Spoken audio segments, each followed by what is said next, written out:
live on there. So any moment now, we're going to go live. And we're live on Facebook. Good evening, ladies and gentlemen. And finally, we're on air. And ladies and gentlemen, please welcome the Apprentice 2017 finalist, Michaela Wain. I always feel like we should have a round of applause after that or something, Hello. don't you? Hello. Oh, no, you're perfect now. You're perfectly in sync now. Am I all right with you now? Or is there still a massive delay? But we'll see how we get on. Yeah, we'll have a slight maybe delay, about folks. 3-minute delay. Yeah, well, we'll muddle through. I mean, like I said, I brought an Ethernet cable today to put into this to stabilise the connection. So I'm a bit confused, but we'll plough on. The first part I want to talk to you about, Michaela, is, and it's an idea I stole off you. It's called the quick fire round. I see. Yes, I nicked that off you. Yes. All I'm going to do is read out the names of the candidates by order of elimination, and you've just got to say what the first thoughts that come into your mind. Yes. And you're allowed to swear. I've already warned people. Okay. Okay. Right, the first. Okay. Are you ready? Let's go. Danny. Lovely. He's a genuinely lovely guy, Danny, actually. It was a shame he went. Yeah, I thought so as well. Jeff. Bonkers. He was completely doolally. Like he was next level. I think he just went living abroad the moment he was fired, to be honest. He just got out of there. I've never spoken to him since. Really? I haven't seen any press articles with him about. I don't think he's on Twitter, is he, or anything? Sorry, and I'm just taking my headphones in. We've got a delay again, haven't we? It's what. Sorry, Ian, I missed that. I can hear you much better now. Oh, is that better? Yeah. Oh, I was just saying about Jeff. I don't think he's on Twitter or anything, is he? No, honestly, he just vanished. He was really, really upset, I think, when he got fired. I genuinely think he thought he was going to win, and that was it. So, he never spoke to any of us again. Oh dear. Right. Well, okay. This one's going to be interesting. Elliot. A lot of time has passed, so I'm going to be pleasant, but a bit of a knob, to be honest. And not being pleasant. He was a bit of a snivelling human when we was in The Apprentice, but then afterwards he went on to call me a lot in the press, saying I wasn't capable, I should have been fired, and I just felt like he should have been more mature than that. He could have dropped that. So I've spoken to him since. I invited him to a barbecue I had. He didn't turn up, but I think he's just a bit of a knob anyway. Yeah, a prick. That's exactly what I thought.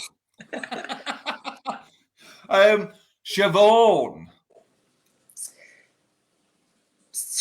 She's like a Gemini, Siobhan. I really got on with her in the house. Really got on with her. Most people didn't. I think she's very hyperactive. She couldn't really focus on one thing. I'm not sure how capable she would have been throughout the rest of the process. I think it was the right time for Siobhan to go when she did. Right. Okay. Ross, the cleverest person in the room. Ross is genuinely the cleverest person in the room. That guy is next level intelligent. He's really, really, really bright. Harrison still speaks to him a lot now. He's absolutely smashing it. He's had a multi-million-pound investment and he's doing incredibly well. Very, very, very smart. And I think sometimes when you're that intelligent, then your social interactions aren't the same as somebody like me who perhaps isn't as clever as him. But yeah, very, very intelligent. He reminded me of a school teacher, really, more than I'm not saying he's not a business, obviously he is a business person, but he did remind me of a school teacher. Yeah, he was just, you know what? He was like an introvert, very much so. And I think in a process like that, there's only so long an introvert can survive. But Ross is capable. Ross is very, very, very clever. He just isn't your typical energetic, out there business person. Great. Okay. Sarah Jane. Really nice, quiet, maybe a shyer girl. I don't know if she was quite young, so I don't know if the process overwhelmed her sometimes. I think in normal life she might have been louder than what she was in The Apprentice, but because there were so many big characters, I think that dampened her a little bit. But yeah, just a nice girl, not extreme in any way. Cool. Okay. Sarge. Dickhead. No, I'm joking. I thought that was I your hope mate. he sees this. I hope he sees this now. No, Sergeant was one of my best friends throughout this process, and we remain friends still to this day. He's a wonderful character, very, very funny, a good businessman, but very much a Del Boy figure. Yeah, he's crackers, but he's just so much fun to be around. If I was having a bad time, I was missing my family or something was going on, then I just wanted to be with Sergeant. We just laughed, actually. Until Sergeant got fired, I laughed from beginning to end with him. I remember this one time we was walking down the street on one of our days off, and we was going to a market stall somewhere. And this man stopped us and he was like, "Oh, you two look like the Spice Girls." And then Sergeant was like, "You what?" He was like, "Who am I?" He went, I was Ginger Spice and Sergeant was Scary Spice. I was like, he's a man. Oh, Yeah, bless. sorry. And how did he take to being called Scary Spice? Was he he okay loved with it. that? That was it. The rest of the process, he was called Scary Spice. Sergeant was laughing it off. He loves it. Yeah. Oh, bless. Okay, Andrew. I know I noticed on the final episode, I saw you roll your eyes at him at one point. So this will be interesting. Right, okay, so me and Andrew met in the audition process and I loved him straight away. He's a real character. Andrew's a bit mad. He's really, really energetic, like the Duracell bunny. He's just constantly on one, generally really happy most of the time, but I'd sensed he was calling me on camera, and by sense, I'd heard him. So you do these, like, they're called vox pops. It's a little interview, and then they cut to it throughout the show where you're just being interviewed on your own. And I'd heard him calling me, so I just thought, right, I'm fucking going in on him. And me and Andrew was really good friends, and still now, I still speak to Andrew. He's been experienced a difficult period in his life, but I still speak to Andrew. I've got a lot of time for him, and I genuinely really, really like him. But he has his moments, and during that task, I think the one that you're referring to, I was the project manager, and I didn't want to get fired because Andrew would piss assing about, so I just went in on him. Yeah, and well, Lord Sugar reprimanded him for swearing at one point, didn't he, as well? Or Yes. no, it was his laddish behaviour, and then he swore in front of a client, I think, didn't he? And then that's what got him fired ultimately. Wasn't that the reason? Well, yeah, what wasn't shown on camera a couple of weeks previous, in your time, a couple of weeks previous, it would have been days to us. Me and Andrew got in trouble for swearing too much. We didn't realise that when you're in the cars, that the person, like either Karen or Claude in the car behind you, are listening to what you're saying. And we was effing and blinding and having a scream in this car. And the producers said, like, you need to stop. Claude has just radioed through and said he doesn't want to keep listening to this language. And I was like, oh my God. So then me and Andrew had a bit of a telling off. It was really embarrassing. And I toned it down as best as I could. But Andrew continued and, yes, went on to swear in front of a client, which, I mean, who does that? So, yeah, he got fired. Yeah. Bless him. But he's only a boy, as you said. You did refer to him as a boy. I do remember that. Yeah. So he's only a young time. boy. Yeah. Well, at the time, yeah. Oh, yeah, it's 4 years have passed now, haven't they? Yeah, that's it. I know. Oh, yeah, Anissa. Anista's fabulous. She was really like holistic. She was into zodiac signs. She was vegan. She ate every single mineral and vitamin and tablet under the sun. She was like gluten free. You know, she was really like, airy fairy. Wonderful to be around. She struggled in the process.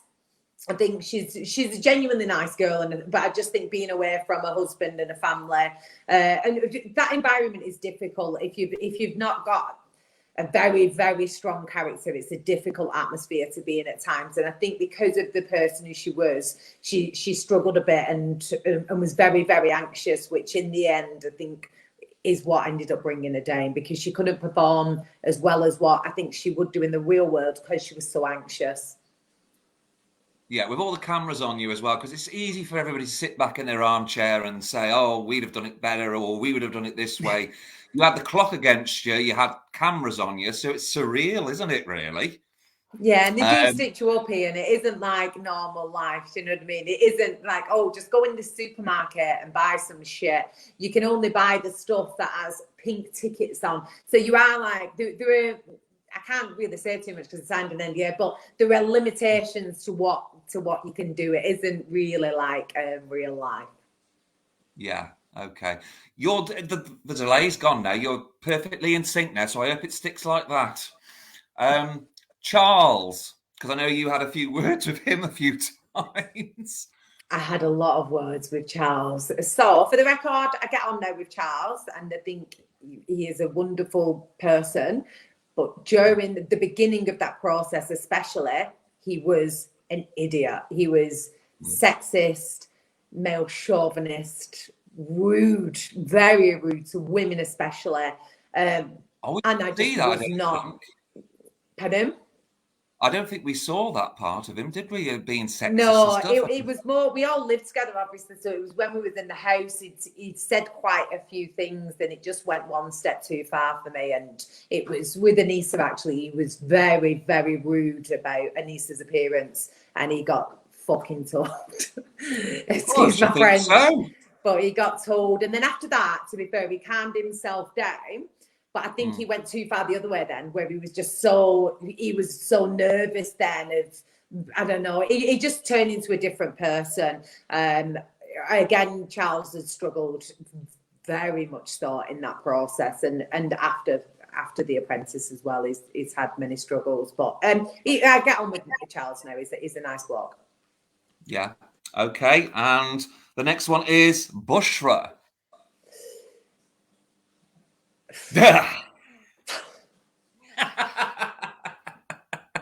We just didn't get on. Diplomatic here, Michaela. we just didn't get on. We just couldn't get on. Do you know what? I didn't even realise that we didn't get on. I just crack on with my life, and you know me. And for anybody listening, I've known him 10 years, longer than 10 years, 20 years. 20 years nearly. Yeah, I just live in my own bubble the majority of the time and just get on with what I'm doing. And a couple of people have pointed out the things Bushra was saying about me behind my back and to my face. Even when she was saying it to my face half the time, I just thought she was joking. So I just laughing it off. But it transpired she was serious. And Bushra at the time was a very strict Muslim, and I'm very far removed from, I guess, a Muslim woman and their beliefs. And, you know, I like drinking, I swear, I've got a ladette nature, and she couldn't accept my personality. I think she just didn't really like me, to be honest. I didn't actually have any issues with Bushra, but she didn't like me. And then a few things happened after we left the show. She made a couple of accusations, which got shut down immediately. But from that point, I decided I would never speak to her again, because I just thought she would, in the end, I just thought, you don't like me, that's fair enough, but don't try and destroy me as a human by making false allegations. So, yes, that book got shut. And thankfully, all of my friends from The Apprentice defended me and shut that shit straight down as well. So I'm not sure who she speaks to now. I don't think very many people, but I think Bushra's changed as well. You know, she's been divorced and she seems a lot happier. So maybe it was a difficult time in her life. I don't know, but she just didn't like me.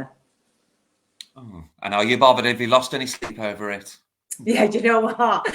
When I was in the house, I cried myself to sleep every night. I couldn't go. I can imagine. I think Broken somebody told hearted. her.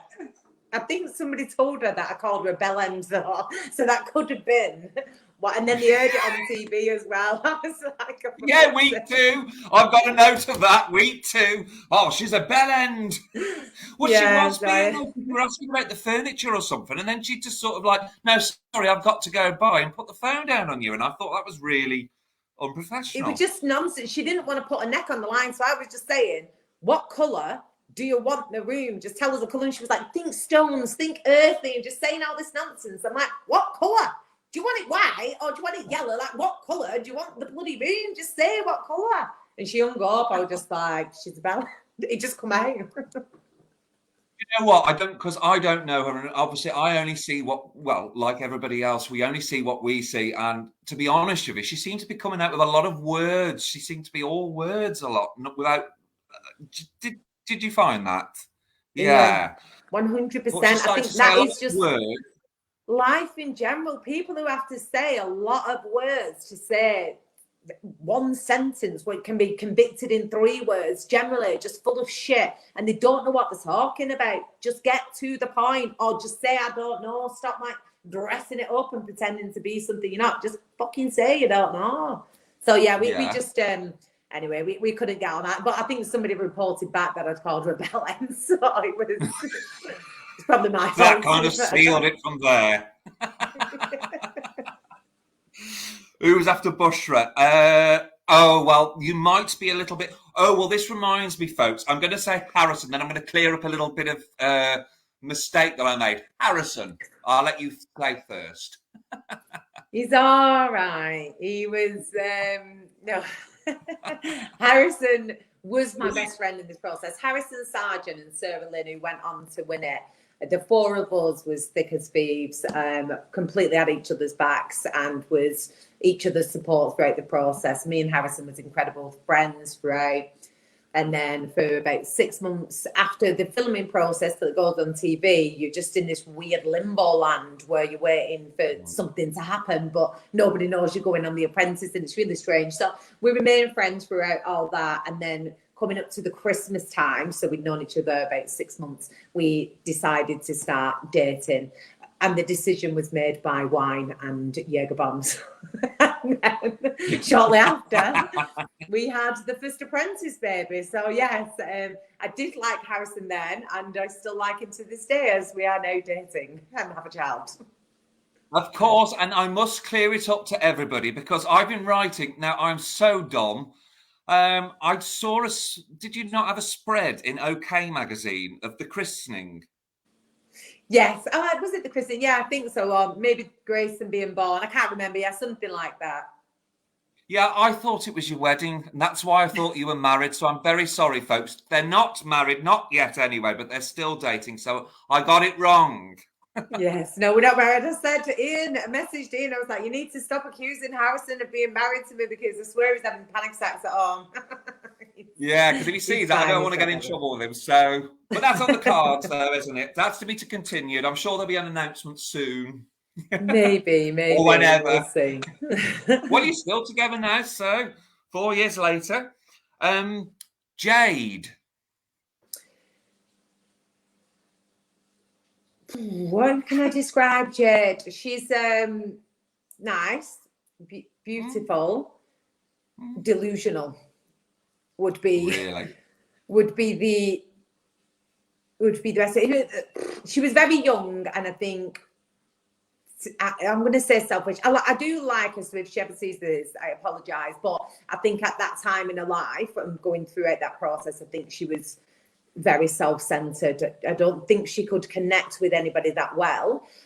She wasn't a real girl's girl or anything like that, because she was too wrapped up in herself. And, you know, some people need that to get through that process. You've got to be like that to get through to the end. But that wasn't my experience, and it's not really my kind of person. I like to be around people who I can trust and know if I say something, it won't be repeated, and, you know, just form friendships. And it just always felt a little bit one way. So I'm not sure what she's like now. I've seen her going like spending time with monks and fucking Buddha and all this. So maybe she's a completely different human. I'm not sure. But at that time, she was, I'm going to say quite selfish. The more wine I drink, the more honest I'm going to get here, Ian, as well. Yeah, keep on drinking, love. Keep on drinking. I'm on water. I know, so interesting, so exciting. Well, because I know that you'd actually reprimanded Jade, and because Joanna's the next one. What were your thoughts on Joanna first?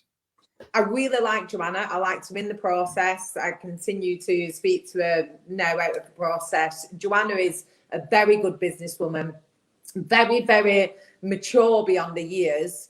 I think sometimes she took things to heart more than what I would have done, but I don't know if that was an age thing or, just we was brought up very differently. So I don't know if it was to do with that. I think sometimes she was too defensive, though, when perhaps things could have been brushed off.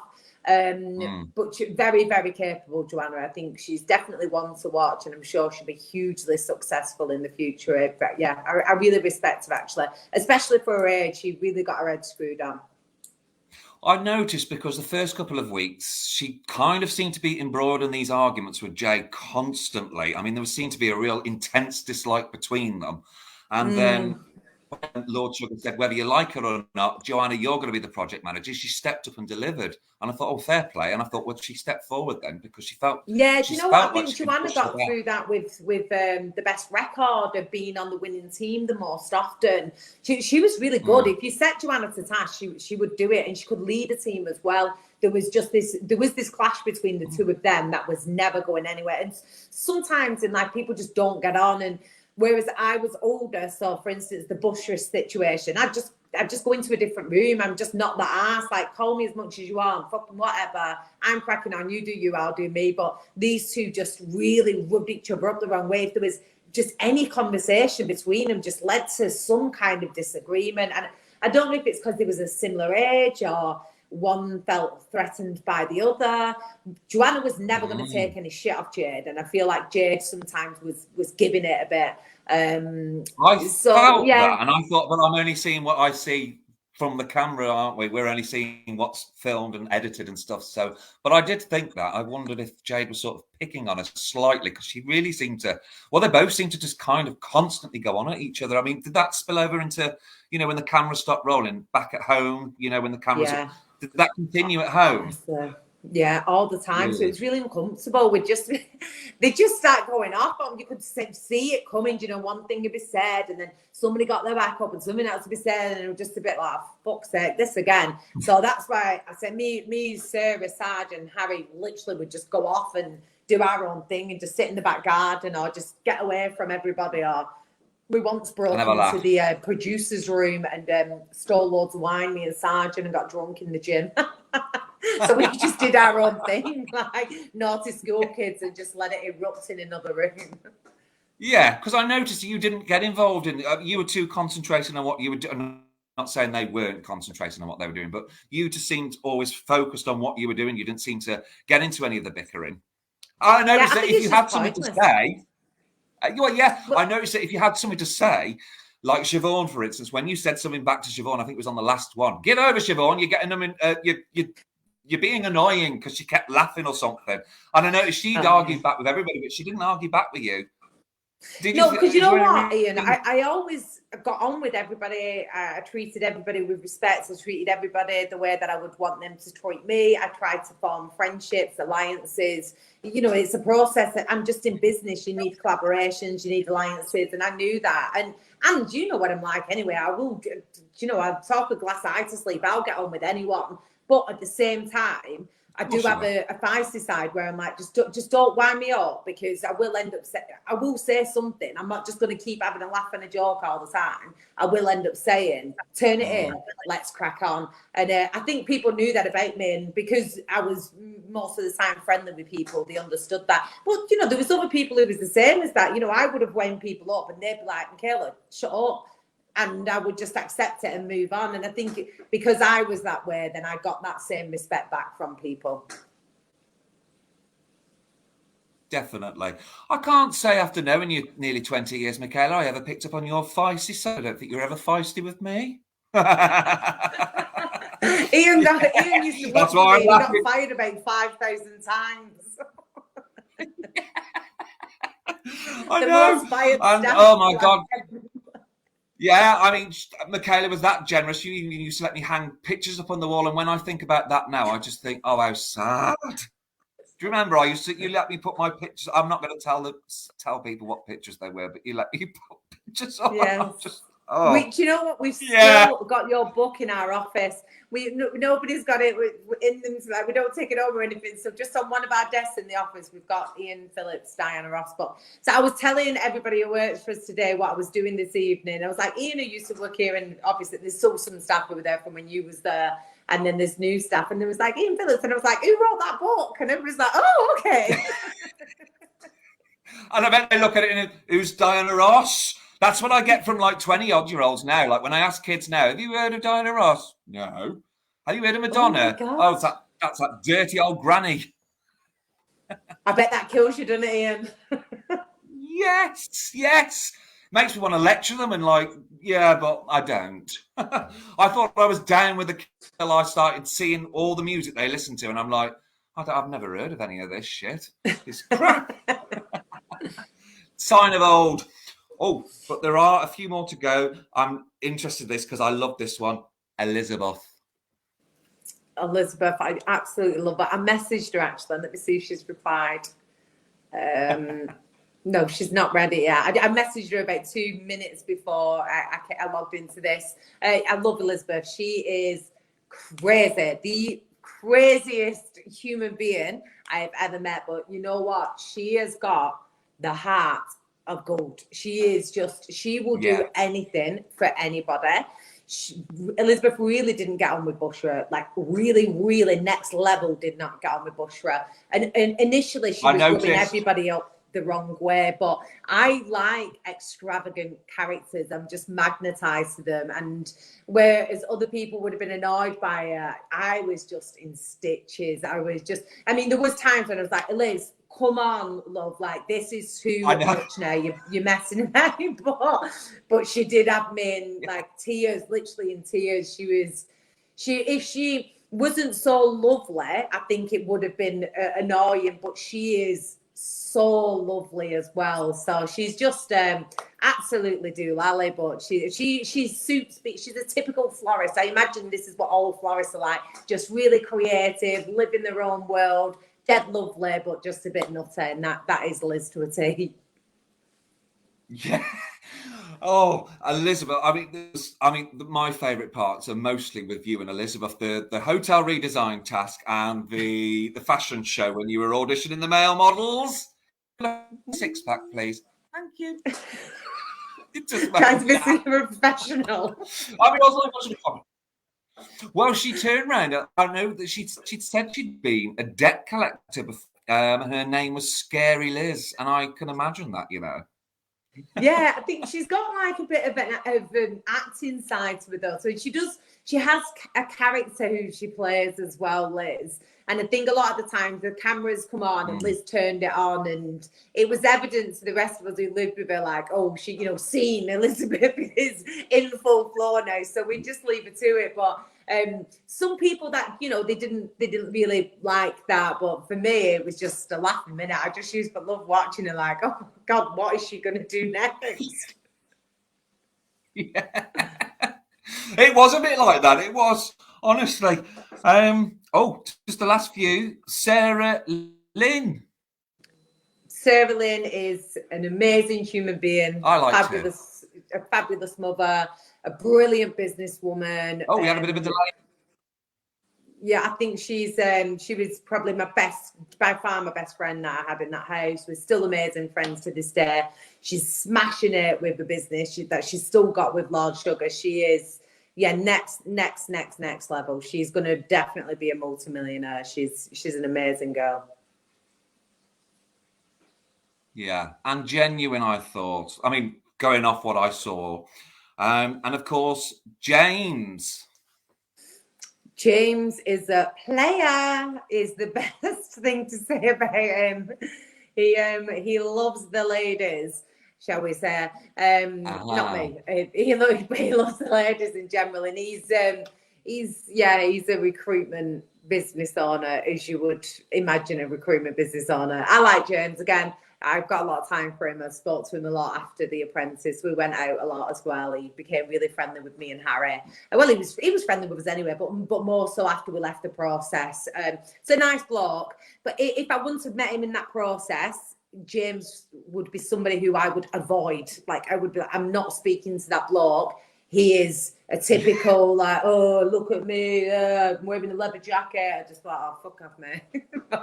But because I know him, we get on. So that's James. Yeah, you liked him. Oh, well, that's good, because we're going to move on to, now we've got your thoughts on the candidates, we're going to move on to, because I was just interested, the audition process of The Apprentice.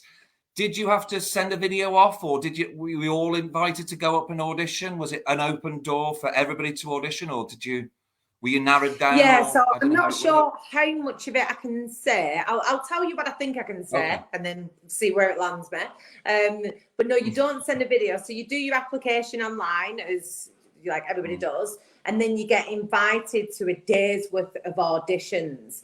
Now, the reason I can't say about each of these auditions is because you don't know which final one is. So some people are going on thinking they're going to be called back. But there's several auditions throughout the day. And I will say the first one, I'll just tell you about the first one. When you go in, it's, I think you get 10 or 30 seconds. There'll be 12 or 15 of you lined up. And they'll go, number one, step forward. And there's some producers sat there, and you step forward. And you have 30 seconds to say why you should be Lord Sugar's business partner. And then they'll just go, right, number one, number two, through the rest of you, come back next year, basically. So it's insane. You've got 30 seconds, basically. And then you go through loads and loads of other rounds. Then you get called to go to London for more rounds of auditions. Then you get called to see a psychologist. So the whole process is very long and very intense. I think the first day was about 16 hours. It's intense, and there's just so many. Wow. Oh God, Ian, it is painful. Some of the people who are auditioning for that, they're all sat around like, let's play charades, and I'm sat there like, fuck, do not ask me to get up and play fucking charades with anyone. No. I was like, in serious business. I can't imagine you doing Lord Sugar's business partner, and then next thing they're like, oh, but I'm like, absolutely not. Do not include me. I'll sit on my own. Well, is it true? Because I'm sure I read that when you started on The Apprentice, when you were all lined outside before you meet Lord Sugar, etc., that you hadn't met any of the other candidates. Is that true? Yeah. Oh, Jesus. So you must have been. I know that you used to struggle with your nerves and stuff. So that's the first thing I thought when I saw that you were coming on. I thought, oh, she must have conquered her nerves. She must have, because I know you used to get nervous a lot, didn't you? This was years ago, of course. Yeah. So I still got very nervous at that time. But one of the reasons for me applying for The Apprentice was to cure this like crippling social anxiety I had. I had been better for a while, but I could feel it creeping back from time to time. So I thought, my brother had previously been on Love Island. He looked like he'd had a whale of a time. So I thought, I can't go on Love Island because I'm old and I don't have the body for it. So I'll go for The Apprentice because I'm in business anyway. So I did, obviously, I was successful, but I had this, this real bad anxiety. So you don't know anybody. You basically, you all stay in different hotels around London, and then you go and you're just in this little pod, get your makeup touched up so you're not shiny, your camera ready. And then the first time you see each other is when you're in that waiting room.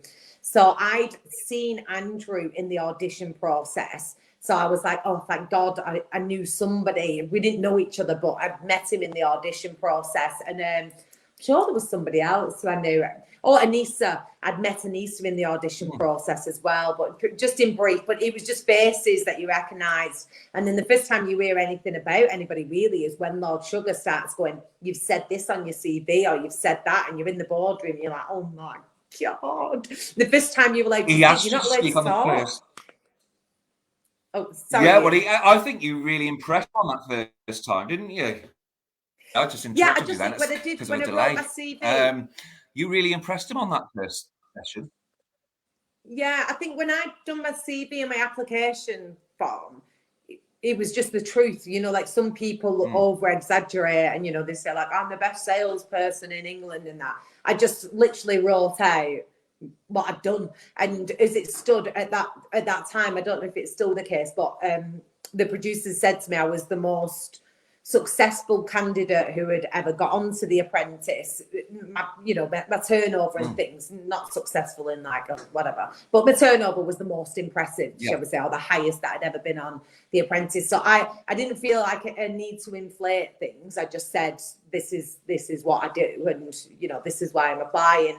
So he went a bit easier on me, but there was this constant issue of, why are you on The Apprentice? And it wasn't heard as much as what it was said, but it was constantly said to me, why have you applied if you already turn over more than £3 million? I didn't need his money. Why have you applied? Why have you applied? And I was like, if you didn't want me to apply, you should have said in round one or on the application pack, don't come. Like, why have you let me get to the final week and go through months and months and months of trauma, to be honest, to then say, I was never going to give it you anyway.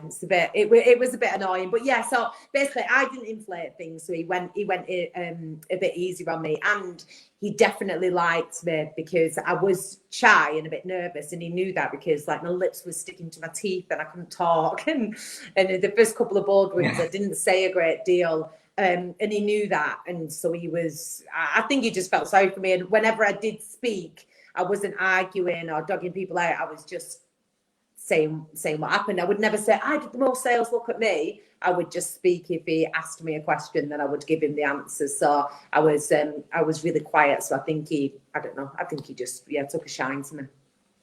Yeah, I think he and definitely Karen Brady and Claude Littner, because Claude retweeted the other day when I put that advert up, and he said, how can you not like Michaela? Her enthusiasm is infectious, something along those lines. Did you see that? Yeah. So I do speak to Claude actually. Not as regular as when I first come out, but we speak a couple of times a year, say, and he always tweets me as well. We have a joke via Twitter. He's been really supportive. I've rung him and asked him for some advice. I'm on a mission to, I'm lobbying government at the minute to get more women in construction. And so Claude's helped me out with that. Yes. And I'm building an accreditation for women in construction with all colleges nationally throughout the UK. So I was speaking to him, asking him some advice on these things. And he's always happy to, if I text him, he'll always give me a call. You know, he always responds. He's really, really supportive. And that's not just me. I know like candidates from all the years who absolutely adore Claude because he's really responsive and really supportive.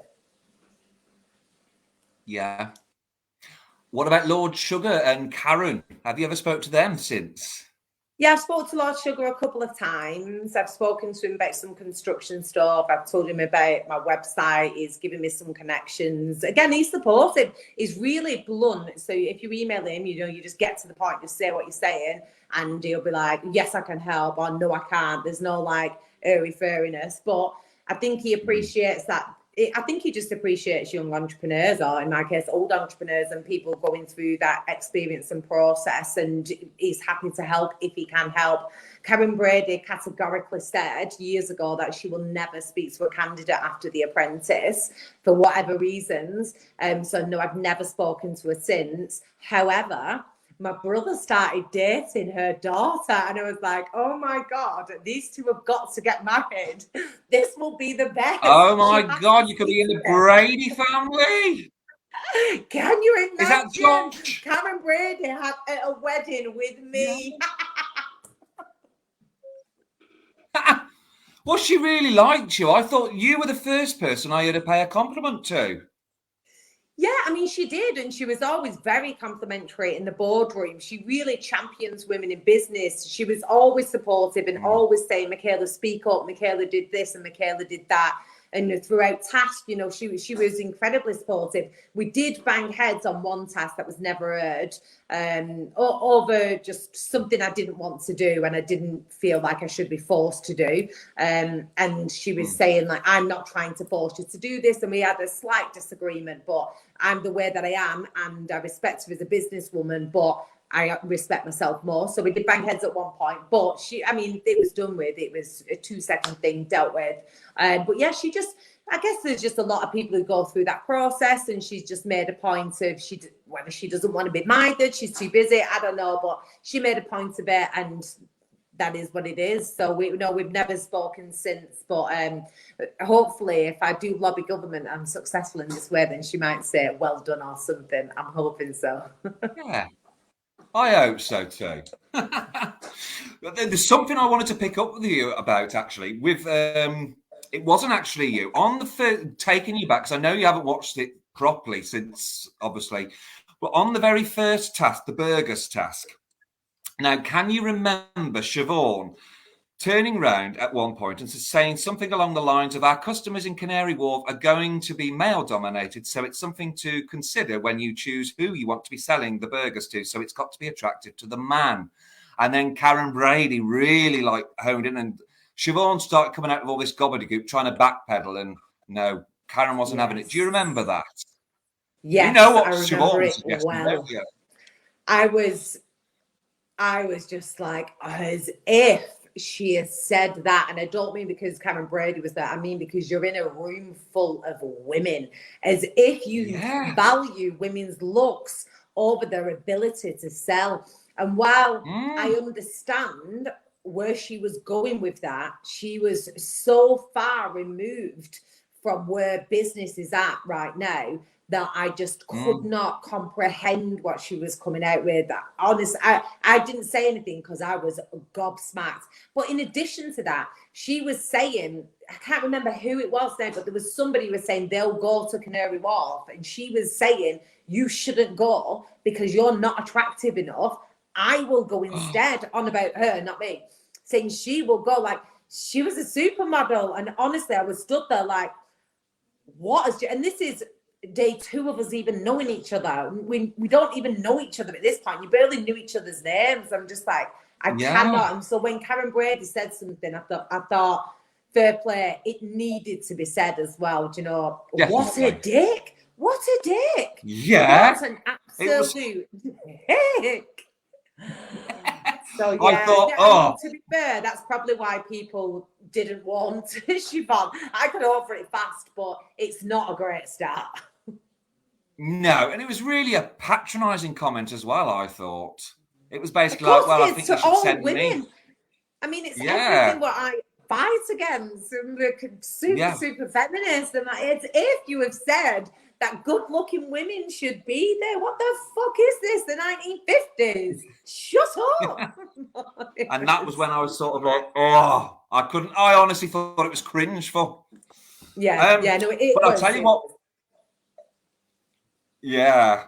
But I'll tell you what was my favourite part in that first part, because when you went to the butcher's to try, I think it was chicken you were trying to get for the burgers task on the first one. Now, there were a load of women. I think it was Bushra and possibly Siobhan. I can't remember now.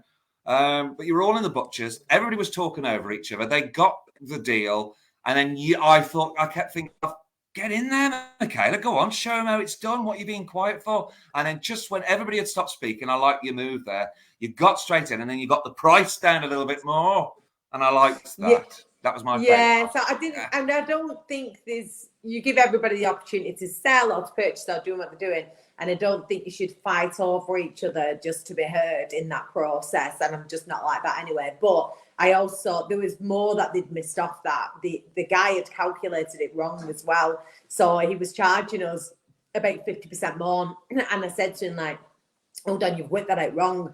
Obviously, they're not going to show that because it doesn't look good for his business. But I was like, hold on, you've worked that out wrong. And then he said, yeah. And I was like, and in addition to that, can you bring this price down a bit? So there was more to that than me just kind of jumping in and trying. I wasn't trying to like steal a deal or steal a clause. I was saying like, that is your deal. Don't worry about it. I'm not going to say in the boardroom, I did this. So my point here is let's win it as a team, and it never has to come to that point. And I think, again, that's why people warm to me, because I never tried to steal something from somebody else. I was just like, let's do the best that we can do, and we should never be in a position to be fighting against each other, whereas other people was preparing for that to happen. So if something went wrong, they start pointing fingers before you'd even got to the boardroom.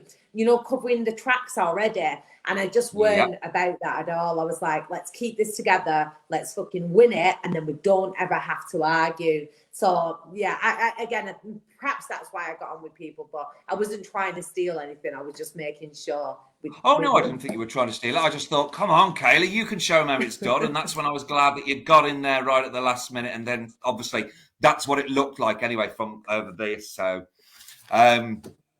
because obviously the week 2 was the hotel redesign task, and I've just got to go to week 3 because that's where I thought you seemed to like really relax and coming home. Then we started hearing you talking more in like the car and stuff. Did you feel like because the first couple of weeks I imagine you were really, really nervous, and did you feel relaxed after about week 3, or like it became second nature to you? I didn't speak at all. Like I say, the first couple of weeks I was very, very nervous. And then week 3, I was forced into talking in the boardroom because obviously I was in the bottom 3, so I had no choice to. And I guess once that had been, the anxiety of that had been broken, then it made the rest of the process a bit easier. But to be fair, I was only really myself, where I was completely relaxed after we come back from Bruges. I think it was week 7 when I was the project manager again. So it was ages. Honestly, it was ages before I was really confident. I was like, the day of week 7 where I was project manager, I was going to go home. I'd really had enough. I was really, really missing my son. And I remember being stood outside this building where you go and see all those cars, and I was crying my eyes out like, I've got to go home. Like, my son's called Harrison. I was like, I really miss him. I can't keep doing this process. I was tired. I'd lost loads of weight. We wasn't eating properly. I was getting average 3 hours sleep a night. I'm just like, I've just had enough. I'm drained. And I'd been really ill from the Bruges trip. I got seasick. I've never been on a boat like that before, and I got really bad seasick. So I think just the sickness and the fatigue and everything that got the better of me. And Sarah was with me, and she was like, Michaela, don't, just see how you're doing this task. Just get through today, see how you feel tomorrow. So I was like, right, okay. And then when I knew what the task was, I put myself forward. I thought, I've just got to do it. I put myself forward and thought, if I'm going to go home anyway, I may as well get fired and go on. So I just put myself forward for it. And that's why I did that. And at that point, when I had a bit of control back, that's when I really relaxed. So it took till week 7, which in our time is probably 4 weeks. In the real world, it's like 7 weeks. That's an interesting question, actually, because how long were you actually filming for? Was it actually the 12 weeks? No, well, it does end up working out about 11 weeks, but the way they film it is like you do 3 days on, you do 2-day task, 1-day boardroom, 1 day off, 2-day task, 1-day boardroom, 1 day off. The task that goes around London is just 1 day around London and then 1-day boardroom. And then some weeks you may do 2-day task, 1-day boardroom, 2-day task, 1-day boardroom. No break in between. It's intense. But then towards the end, we was getting like 3 days in between because they was having to set things up for the final 5, who was coming to interview who, and then doing research outside of the Apprentice to research us and our businesses. And then from the final 5 to the final, that was another week. So there was all these long breaks as well in between towards the end. But at the beginning, there was just ramming them together. So it goes from real high intensity to quite a lot of downtime. So in the end, it worked out. I was away from home for may have been about 10 weeks, actually. But still, yeah, it's a long time when you have kids. I mean, on these days that you had off, how did you spend them? Because you were in the middle of London, weren't you? Or did you go home, or did you stay up in London? No, you can't go home. You can't go to London. No, you're not allowed to go home, are you? You're not allowed to watch TV either, are you? No, so there's no TV, no phones, no internet, no kind of communications, because they're saying like you could cheat at any time, or you could ring the press and tell them where you're living, and there's all things that could happen. So they take everything off you. You don't have any money. So the only things that you can do is you'd have to get your hair done for consistency or continuity. So your hair would always have to look the same. That's why in every boardroom I had to wear my glasses for continuity. So on the days off, you could basically go to the salon, go to a sunbed, or go to Sainsbury's. and then you just sit in the back garden sunbathing. So when people say they got to know each other in that process, it's not like real life because there are zero distractions. So if you've got 2 days off together and you're sat in a back garden, you can't drink alcohol. So all you're doing is just sitting around, getting to know each other, trying to pass time together. So you really, really, really get to know somebody more than you ever would in the real world. It's just all intense. I think it's created to see if they can break you, really. But yeah, days off was really quite boring. We didn't really do anything. God, I can imagine. Because also I'm on week 3. Oh yeah, I just had to mention this on week 3 because I liked because it was the robot task, wasn't it? Yes. And I liked the favourite part was the unveiling of the board where you said to Harrison, "Well, we've had a few minor issues, but," and then you sort of unveil, you pulled it off, and then you sort of like they also said Simon, yeah, Simon. But I thought that was actually a good idea. It was better than Jeffrey. I will still say that now. Ian, honest to God, the reason, do you know what happened is Jeff had been fired the week before, and as we said, he was a nutter. And I thought they've said Jeffrey because he's been fired, and are they not like being original and they're not thinking of what's gone on? So I overruled it and didn't realise that it had been programmed. Now, when you live in the house together, you can't go off together and speak. Anywhere you go, there's always a producer with you.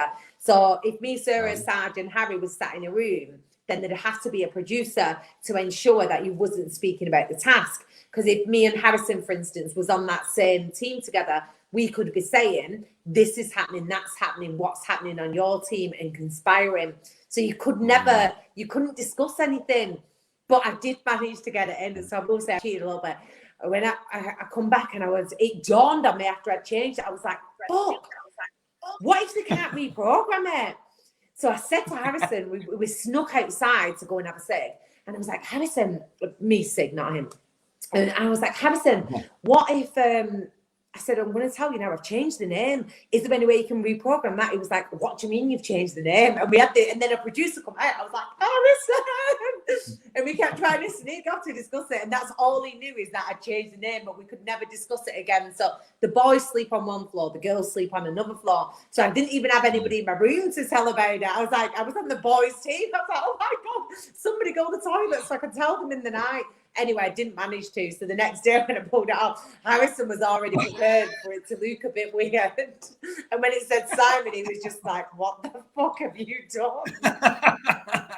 It was a nightmare. Well, it was a nightmare. I thought that was a really good twist on week 3 because obviously Lord Sugar had moved you onto the boys' team, and then it was obviously weeks later when I think it was on one of the shows where I think you were all talking about your personal lives and stuff.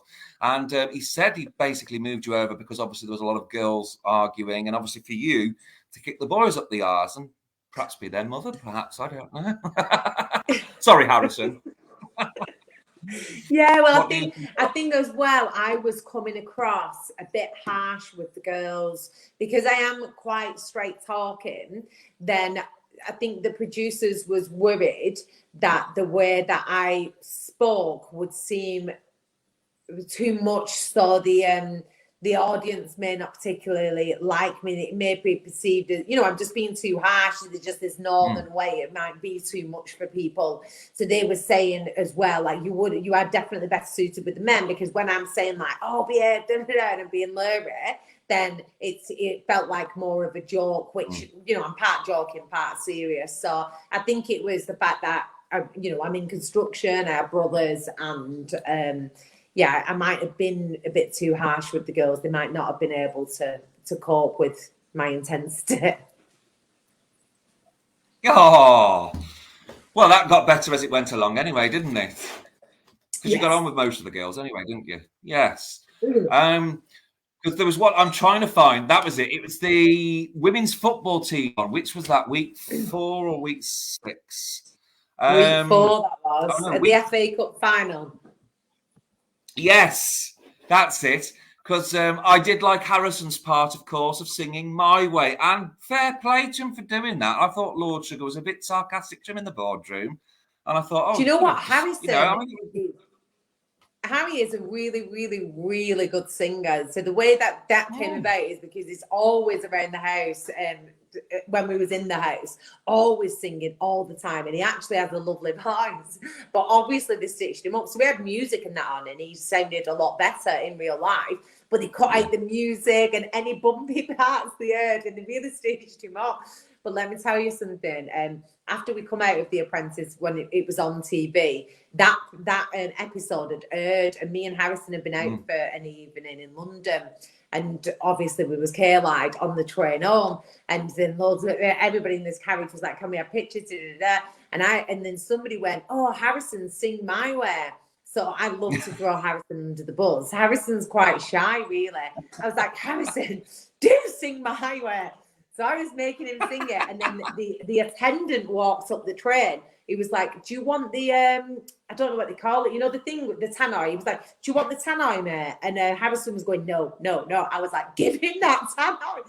So Harrison was on the tannoy singing My Way on the train back from London. It's on YouTube. You should Google it. Honestly, I am like hysterically crying my eyes out laughing at him. He was blathered singing My Way. But he sounded better on the train than at Wembley Stadium. Well, I did feel nervous for him because, I mean, he was okay about it at first, and then it just sort of went silent, and I felt nervous for him because there was no music to accompany him, and everybody was just looking at him, and I just thought, oh, God. But he got it out. He did it, though, didn't he? Yeah, he did well, and really he won us the task because I think we only won by a bit. So we would have had to pay £750 for an entertainer it was. So he got it for free being him. So he did a fabulous job in the end.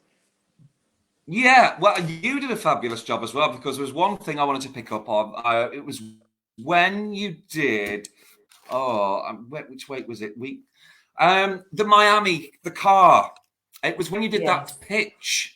Because you went blank at first, you know, when you had to pitch in front of all those people. And, I didn't go blank. But then, as soon as you got into your flow, you banged, you smashed it. Yeah, I just want to. Was that a breakthrough for you? No, Ian, that was editing. It wasn't a breakthrough. My pitch was flawless, but they edited that in. So obviously, at some point, I said during this conversation, I would have said it a lot. I'm not nervous, but they edited. They're just good editors. I mean, they're world-class editors. So I didn't start off by fluffing it, and there wasn't like some tumbleweeds. I just went into my pitch, but they built a story around the fact that I was nervous about it, and it is what it is. It was fine. But at the time, it was fine. But this is no word of lie. I come out of that pitch, and the pitch was good, but I come out of it and I was wet through.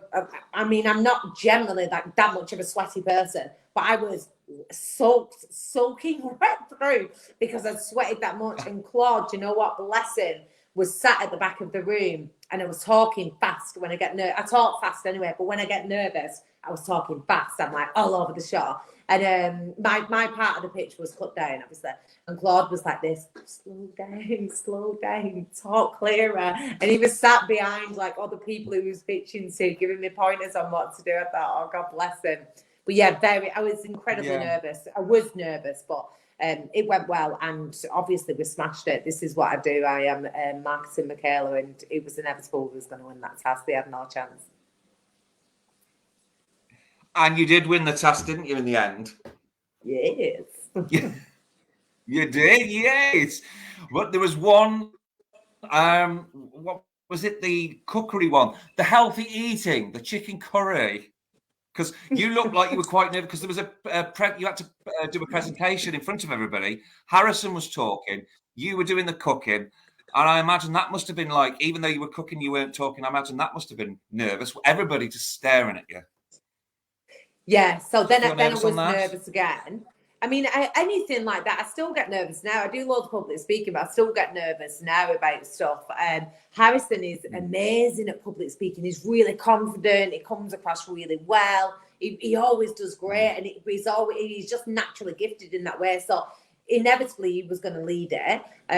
It's what he does in the real world, you know. And still now he's got a healthy eating company. He got investment off the back of the Apprentice. He launched that business, and that's what he does. So he was always going to be good and passionate about that. But I'm not a chef, and I'm stood there like cooking rice. The rice is boiling over. I was like, oh, look at this. I remember Claude coming up to taste the curry. I was like, Claude, have some chicken. He was like, I'm not eating that chicken. I was like, Claude, put some chicken on that fork. He was like, I'm not eating that chicken. He was cracking me up. So people was coming testing it, and everybody was too scared to try the chicken. I'm like, eat the chicken. Don't be rude. Well, I've got to ask you, because now this is not to criticise anybody, but the other team were on that task.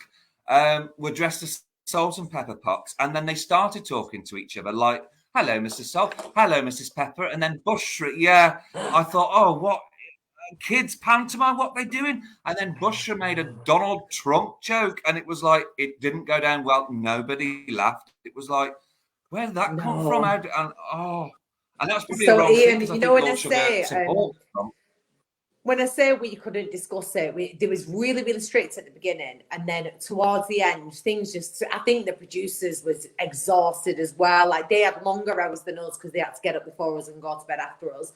So I think half the time they couldn't bother chasing us around. So by this point, me, Harry and Sarah, they left to it. And Sarah told us about this. She was like, this is the worst. Sarah is very, very good. She's amazing at pitching. And we was like, she's going to smash it. She's on the other team and she is going to kill it. Like, we know she'll be on point. She come back. She was like, it is the worst experience of my life. She was like, they was dressed as fucking Salt and Pepper.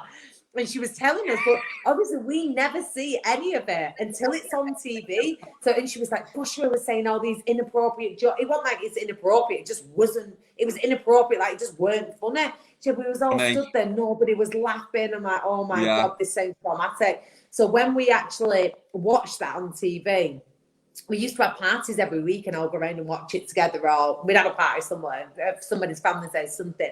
And when I watched that, I'm like, that is the worst thing I've ever seen. I was sweating watching it and knowing that hasn't actually been edited. That happened that way. Sarah told us this isn't some grand scheme of editing. It was literally that terrible. It was. I'm sorry to slag. Yeah, but it was. It was. I mean, Elizabeth was funny, but it just. I mean, children's pantomime, wasn't it? Really. Yeah, Liz was nutty in that as well. She was just, at this point, she was in full control freak mode as well, trying to pitch, trying to cook. I said to Harrison, I was like, if I'm cooking, I ain't speaking. Like, I will cook, you lot speak, let me concentrate. Whereas Liz was saying, I'll cook, I'll talk, and was trying to do everything. Yeah. And bear in mind, her and Bushra did not get on either, which was adding this extra layer of intensity. So yeah, it was great to watch, but yeah, nightmare to live it. You can actually, I don't know if you're allowed to tell us any of this, because there's something that's really, I've honestly wondered about this all the time. I'm sure you've probably been asked this by loads of times. How on earth is it right that you only get 20 minutes in the morning when the phone rings and they say 20 minutes in the car, all you girls, curling tongs, makeup, and then you walk out like immaculate? I'm like, how the hell do people get like so smartly dressed and like looking immaculate like after 20 minutes? Was that true or was that editing? Number one, it's the most common question. I've been asked this over 10,000 times. I'm sorry, it's a generic question. It's just confusing me. It is. I guess it's the thing that everybody thinks of. It's intriguing. I would have wanted to have known that as well. Yes, you genuinely get 20 minutes. It may have gone into 30 sometimes. So basically what happens is that phone rings and then you have 20 minutes from that point. But we all know the next day the phone's going to ring and we're going to have 20 minutes. And on the girls' floor, there was only one shower. The boys' floor had a shower and then there was a spare one in between. So between initially 18 candidates, there was only 3 showers. So towards the end, it wasn't as bad. But in the early days, we would have to say, like, rotate. So I'd say, right, I'm going to have my shower this evening. And then there may be 3 of us have our shower in the evening. And then 3 of them have the shower in the morning. Now, I am a lazy bitch. And I want as much sleep as possible. So there was no way I was getting up early, and I would wait for the producers to come in and wake me up. But there was a couple of tricks. If you have no clothes on, they can't possibly record you. So never once did I answer that phone, because why would I want to? And never once would you see me first thing in the morning, because I would sleep with no clothes on. So when they come in and they've got all the lights and that, I'd be like, get out, I'm naked. So they'd have to go away. And another thing what we do is the producers have to come and set up beforehand. So sometimes some of the girls would hear them downstairs rustling about, and like anywhere from 20 to 30 minutes, they're going to be waking you up. So some people will go and pop in the shower and do like the makeup, start the makeup or something, get back into bed, and then get up and finish it off. But you will notice, I'm going to tell you this now, and I don't think it's just a trick that we do on our year, but I think they do it every year. Basically, I would get up 20 minutes to go. If I've had my shower the night before, perfect. If not, I'd have my shower, brush my teeth, and I'd be half ready. I would do my hair, because I can't do anything about that. Once it's done, once I'm out, I can't curl my hair or whatever's going on. So I'd do my hair first thing in the morning. Now, when you look at the girls walking down them steps, if you really look at the faces, the majority of the time, the makeup's not actually done.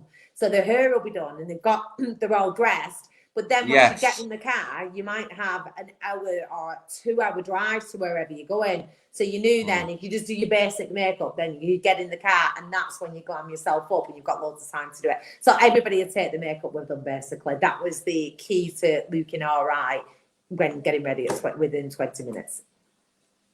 Oh, I'm going to have to look out for that next time as well. But I'm sure there was an interview where you said, I read it somewhere, I might have been the first week, didn't you get a call at 2:00 in the morning, then you were literally up doing a task for 18 hours one day?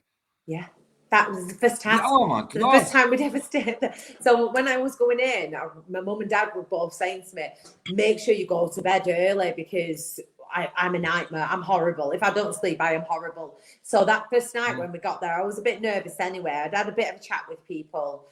We'd got back to the house about 6, and it got to 9. I just went up and had a shower, and I just got in bed. And because I was wasting so much energy being anxious all day, I managed to fall asleep about 9:30.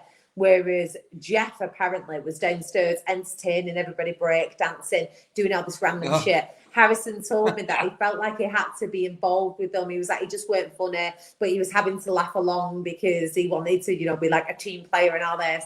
And so they all stayed up till about 12. And this is all you'd get. And they never tell you what time you're going to get up. They'd be like, oh, it's an early one.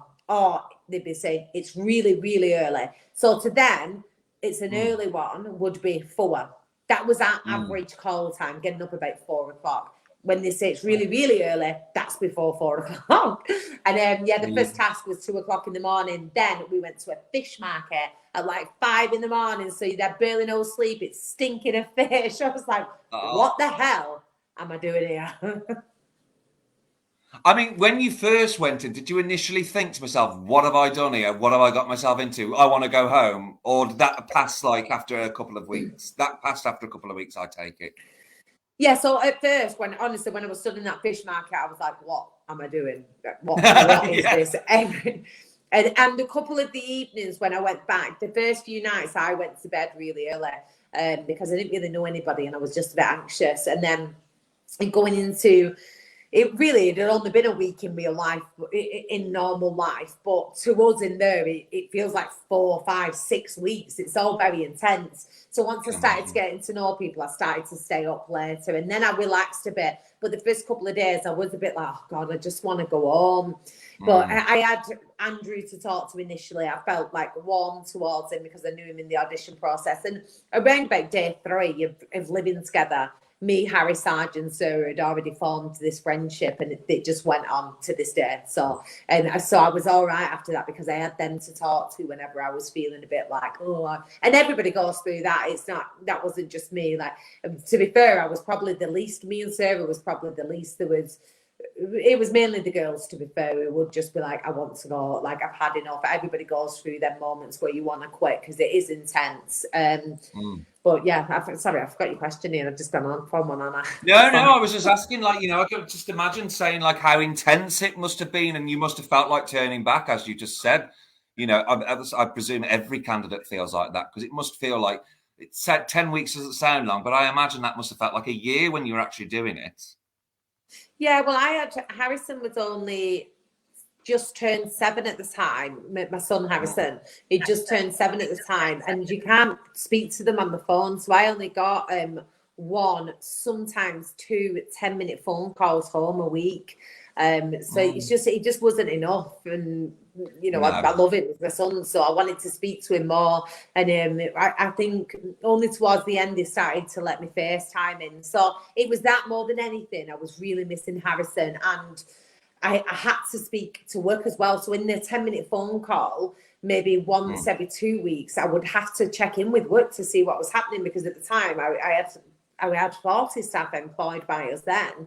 So I needed to know what was going on, and like, is the turnover there? Are people hitting targets? So it was just, I didn't know what was happening in my businesses, and I was really missing my son. So there was days when I was just like, is this even gonna be worth it? Like, what is the point in what I'm doing? Because I was already doing all right. So yeah, there are times when you feel like that, but if you have a good support mechanism, a support network, just like in the real world, if you have a good support network, then I guess they help you through it in the end. Definitely. And I bet you're glad you didn't go home now, aren't you? Yeah, 100%. Obviously, because then maybe me and Harrison wouldn't have ended up such good friends. I might not have Grayson now. You know, there'd be so many things that could be. I wouldn't have come third. Maybe I wouldn't have got the investment. I wouldn't be on this mission to help women. So yeah, I mean, in the long run, it was for the best. So before we quickly, because we'll move on to what you've done since The Apprentice, but I just wanted to talk to you about your final one, because I did love your parting words. It was a stylish exit. Because I was confused, because I felt like, well, it's not even like he's fired her, but it's not exactly like for a bad reason. I thought, the interviews week as well, when Mark Suter was sort of piling these boxes up and saying you've got all these companies, I was like, well, surely that shows initiative. I'm not a business person anyway, but I thought what's he doing? What are these boxes? And it was like, oh, it's her other companies. Well, that's good, isn't it? So. Yeah, I mean, they're right to be concerned, because to be fair, I wasn't anticipating a global pandemic when I went into The Apprentice. And since then, I did get the investment for that business, but I have had to put that on the back burner. It's still taking over, it's doing its thing, but that is not my main focus. Throughout the pandemic, my main focus was the other businesses that pay for my lifestyle and pay for my livelihood. Now I had to make sure that they recovered. So they was right in what they were saying. Should something go wrong, I would have to step back into them businesses, because I am the leader of them businesses. So whilst I did understand what they're saying now upon reflection, at the time I didn't. But that is purely because I wasn't anticipating a pandemic. And if it wasn't, I don't think any of us were. It wouldn't have happened. I would have been able to quite easily manage running another company, which I was successfully doing before this. I was still growing and expanding that business, as I say. So yeah, it was a bit unfair. But half of those businesses, there was like, I'd invest in somebody when I was younger and be like, oh, that sounds like a good idea. And then it weren't a business, it just didn't pan out. So the investment was done with. We shut the doors, and it was bringing up all this old shit. Half of them I couldn't even remember. I was like, oh. Yeah, I noticed. Yeah. Well, I'll tell you who I did. Well, I tell you who I did, because I'm sure you endeared yourself to her, because Linda Plant was really savage. I mean, I don't know what happened after camera, but she really went in on Elizabeth and Joanna. I think she had Joanna in tears, but with you were giving her, I loved the way you were firing her answers back. And I think I'm sure she was endeared by that, because you were like, well, it's unfortunate you don't, but you'll still be back with me. And I loved that. So, well, this is it. Yeah, I think with regards to the whole process, I was very insecure and very nervous, and there was random tasks like decorating and picking up dog poo and fashion tasks and things that it's just not my industry. I don't pick up dog shit. I'm not a fashion buyer. I don't understand these things. I'm not fucking fashionable. So in those ones, of course, I'm nervous because I don't understand the industry. I don't understand the target audience. You're just going off what you understand about business. But when it came to my own company, when it came to the business plan, the structure of it, the operations, the investment, the reality of of how I would get there using sales and marketing. It was on point, like it was flawless. At no point did anybody say to me, this business plan does not stack up. That would have been, and I guarantee it would have been the best written business plan they have seen on there, because I got my accountant to write it. So good idea. It was on point. Obviously, I sat with him while he did it. I had to tell him what's what, but he wrote a very professional business plan, and there was no way they could pull it apart. So they started going for other stuff. But to me, I knew this business inside out.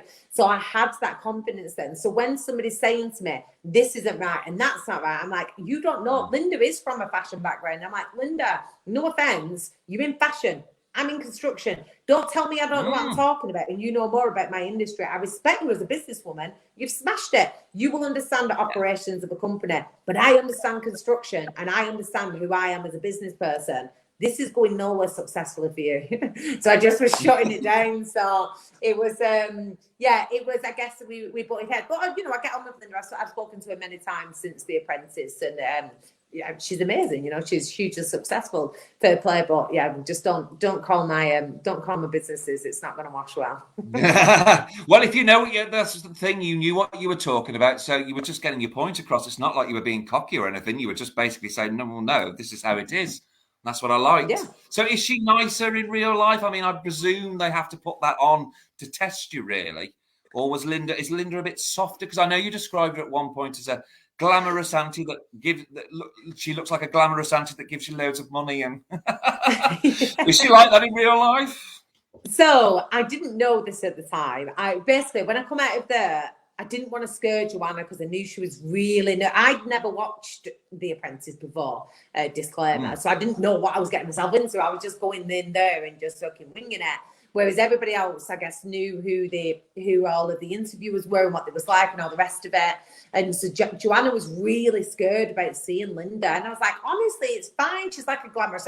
So I was just trying to calm her down before she went in. But I was like, she was fucking brutal. Like, she is hell. But I just didn't want her to go in and be, I'm not going to come out and like, she's awful. And then Joanna be more nervous. I wanted to put her at ease a bit. But yeah, she was like, that makes me feel so much better. And then I watched it back. And Linda saw Joanna a new one. I'm like, oh my God, Joanna, I'm so sorry. It was quite funny because she said, you saw Joanna, that's made me feel better now. Thank you, Michaela. Walking off, and then she had her in tears as well. So yeah. But your parting words to Lord Sugar was, I loved what you said when he fired you, obviously for the reasons, and you could tell he regretted it. You know, he didn't want to fire you and stuff, and because he said so many positive things about you. But I loved when he said, well, if we're ever going to advertise, we'll come to you. Yeah, we're still $4,000 no mates rates. I thought that was a great exit. I couldn't, do you know when you don't know what you've done? I didn't know what, you know, when things just come out of your mouth. I knew he was going to fire me for about 30 seconds. I knew it was coming. He was like saying things. They'd done a thing between me and James and Sarah, and we'd done all this tit for tat. And then he was like going on, but Michaela, this, that, and the other. And I thought, oh no, it's coming. So I was anticipating it. And then I was just like, oh, it's coming. So, you know, it's going to happen. So when he fired me, I was just like, do you know what? I think a huge part of me was just like, oh, it was like a relief to finally be released from this process as well. So I just had a bit of a joke on it, but I didn't really know what I'd said. And then when you leave out with that door, you actually leave backstage. That's in a studio. So I left backstage and all the producers are there. I was like, it was just weird because then the whole dynamics change. You're not a candidate anymore. So producers don't really speak to you in the process. It's all really weird. But then I come out and everybody was like, oh, you've done amazing. And everybody's being dead nice. I was like, what? They was like, do you want a Prosecco? I was like, fucking right, I do. Yeah. Like, what's just happened? And he was like, do you know you've just told Lord Sugar no mates rates? I'm like, what? Oh my God, how embarrassing. Like, it's the best exit line. No, it was brilliant. I think they liked that. Yeah, it was a great laugh. I think, and you could. I spoke to Sarah and James afterwards when we went back in for the final, and they was like, oh, they had to stop filming for a couple of minutes because Karen Claude and Lord Sugar was all laughing their heads off at me, being like, oh, try. So yeah, bless. It's all fun. But you walked out of there with pride, and of course, it wasn't the end of your journey. I mean, it was like part 2 of like the next stage, wasn't it? Really, because obviously it was going to go to air. Then you had to do your fired interview, and then you've been on these different programs since, like Good Morning Britain and Celebrity Big Brother's on the side. Now, can I just ask before we go on to the interview thing? Did you were asked to go on Celebrity Big Brother, weren't you? Yes, I was asked to, yes. But I'd said And no. that's not something that you'd want to do, obviously. I would have considered it for the right money, to be honest. They offered me an amount of money that just, for me, I felt like I could go on there and destroy my career. And so if I went on there, it would have to be an exceptional amount of money. And I just... In general life, Ian, especially at that time, pandemic, so not so much now, but especially at that time, I was earning, very good money in comparison to other people. I was doing very, very well. So they wasn't even offering me a year's salary what I would have took on. So I thought, there's no way I'm going to go on there. But there was no way they would have paid me more than that, because they pay people like from America and these big superstars the kind of money that it would have taken for me to consider.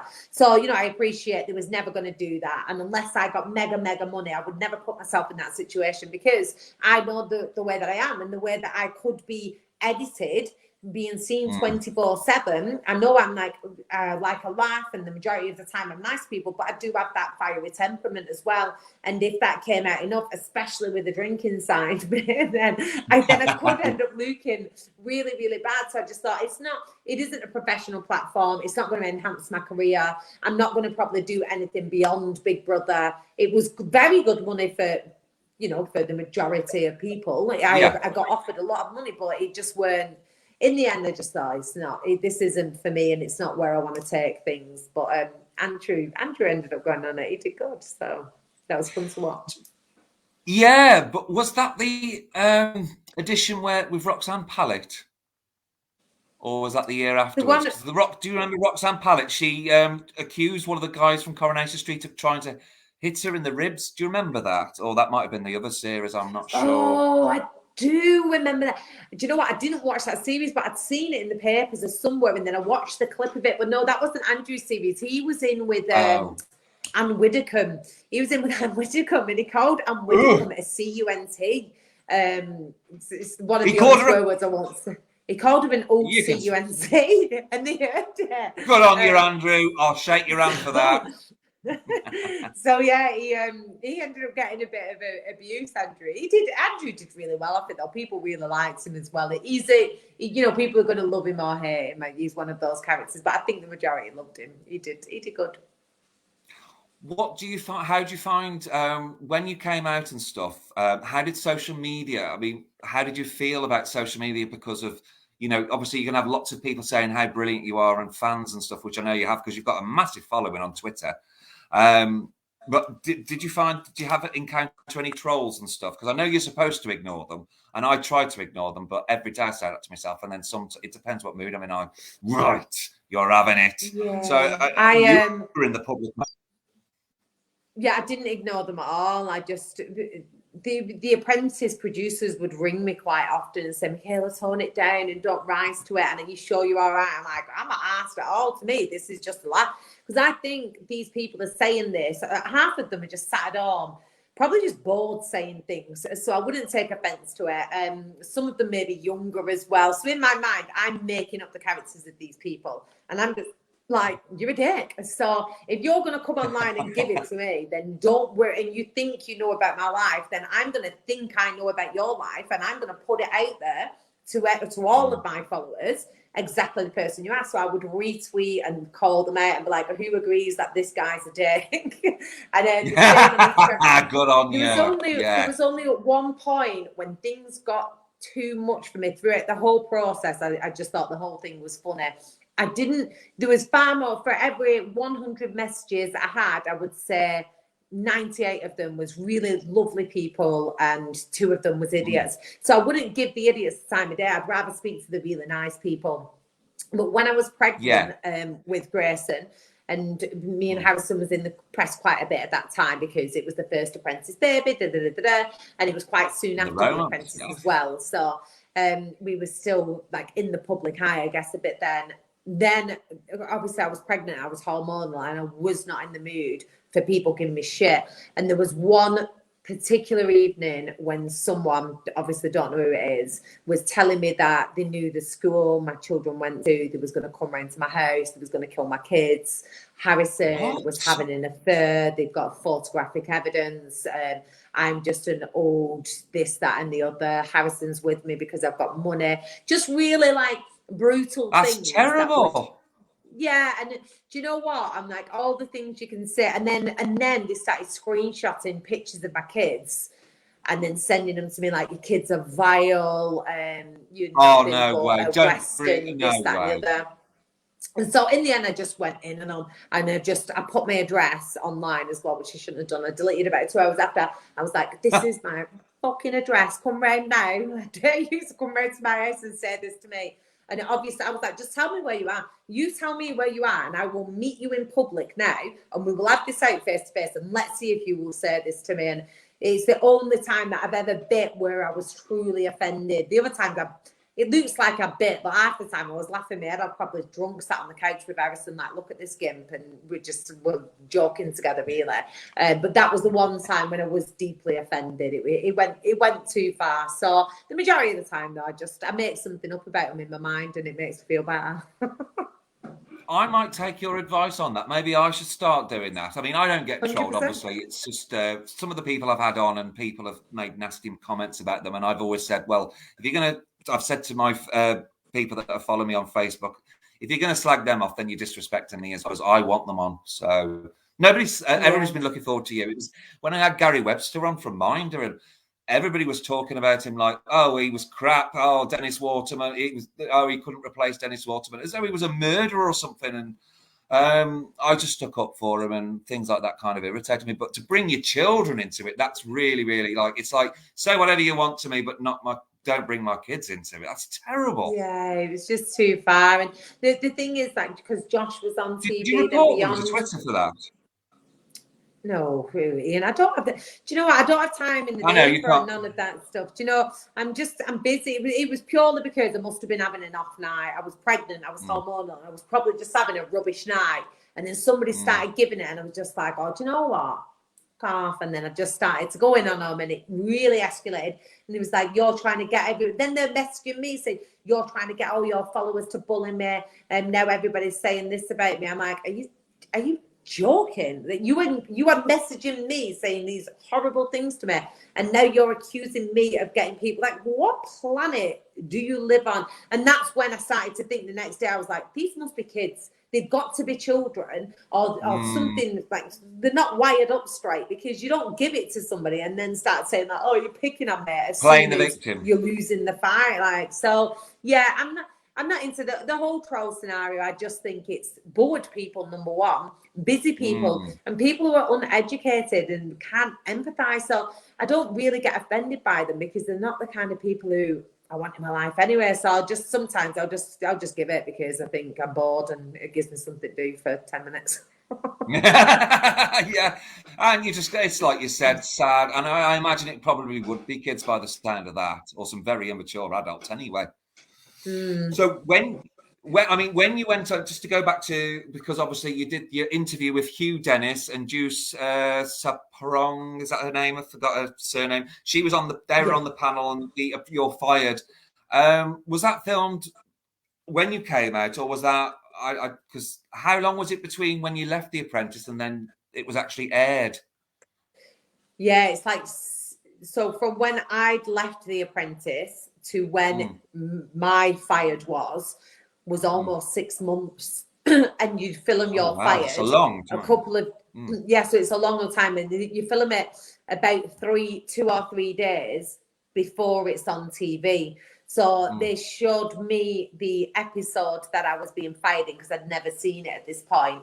And then you do You're Fired to the live audience, and then it in fact, I think it was like 2 days before, and then it is pretty much there on TV like straight away. So it had been a long while in between. So issues that you may have with people or had with people would have pretty much been laid to bed at this point. It'd have been a good time since.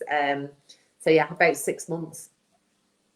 Oh wow! So it's quite a bit of a gap, and I mean, so when you came out, then obviously before it was aired and stuff, it must have been like, well, what do we do now? Because obviously, I imagine the press was swarming around you and magazines and stuff. And didn't you do a So it's feature? just weird. You finish filming in whenever it was, July or something, and it doesn't go on TV till October. So from July to October, I know I'm going to be on The Apprentice. I know I come third. I've already been fired. The only people who don't know who's won is James and Sarah. They don't know who the winner is until like literally 2 days before. And they film it both ways, and they'll tell you 2 days before. So nobody knows who's won it. But everybody else knows exactly where they're positioned. So I know I'm going to be on The Apprentice. You signed all these NDAs. You're not supposed to tell anybody, Ian. I was going out on the razzle dazzle. I'm going to be on The Apprentice. I come third. Everybody in Bolton knew, in Manchester, and I'm for Watford as well. Me and Harrison was just out and about telling everybody. But it's just a really weird period because you've had this high energy experience. You know what's going to come, but then nothing goes on. But then it goes on TV, and that's when it just goes. As soon as it goes on TV, your life just absolutely goes mad. Just insane for about a year. Really, really, really crazy for 6 months, like solid craziness, but about a year where it's not the same at all. And then it slowly just tapers off, obviously, and gets a bit more back to reality. Yeah, but it hasn't stopped for you because you've remained very visible, obviously, because you've had appearances on Good Morning Britain and stuff. I mean, when was the first Good Morning Britain appearance? Was that 2018? Yeah, there was one where shortly after. Yeah, there was one where you sort of Piers Morgan. That was it, because you were discussing 4-day weeks, which I thought was a good idea. And Piers Morgan, he basically said, "What would Lord Sugar think?" Because Piers Morgan and Lord Sugar, they argue like a pair of schoolboys on Twitter. Have you ever seen them? Yeah, they crack me up. I think really they are like, they've got a love-hate relationship. I think they are quite friendly. But I've done that a few times. I just do it to keep in the public eye more than anything, and it keeps your reputation out there, allows you to then tell people more about what's going on. So, you know, I'll then relate it back to my business or the mission that I have with women in construction. So that's my main reason for doing those things, so that it can shine a spotlight back on what I'm doing at the moment, more than I love. Please do tell us about being an advocate for women in construction, because we haven't discussed that yet. So that's a really good thing, because this involves public speaking a lot as well, hasn't it?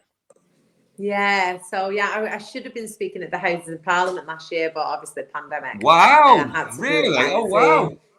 Yeah, so I did it by Zoom, but I'm doing it this year. But yeah, I'm ambassador for the National Federation of Builders for Women in Construction. I've built a roadmap to get. We've currently only got 13% of the industry made up of women, and there's a lot of issues within the construction industry when it comes to sexism, gender pay gap. It's the worst industry that we have in the UK. We're miles behind European industries. So I had thousands and thousands, literally tens of thousands of messages when I come out of The Apprentice from women in male-dominated industries asking for help and advice, or just saying like, thanks for championing women in construction, you know, nice messages, some seeking help, and they'll still go on to this day. So I'm lobbying government. I've developed a roadmap, and I intend to force the industry, if they don't want to do it themselves, to get 25% of women in construction, which should help to alleviate some of the issues that we've got. So that's what I've been working on since, as well as my businesses. That's like my passion project, which I've been working on to.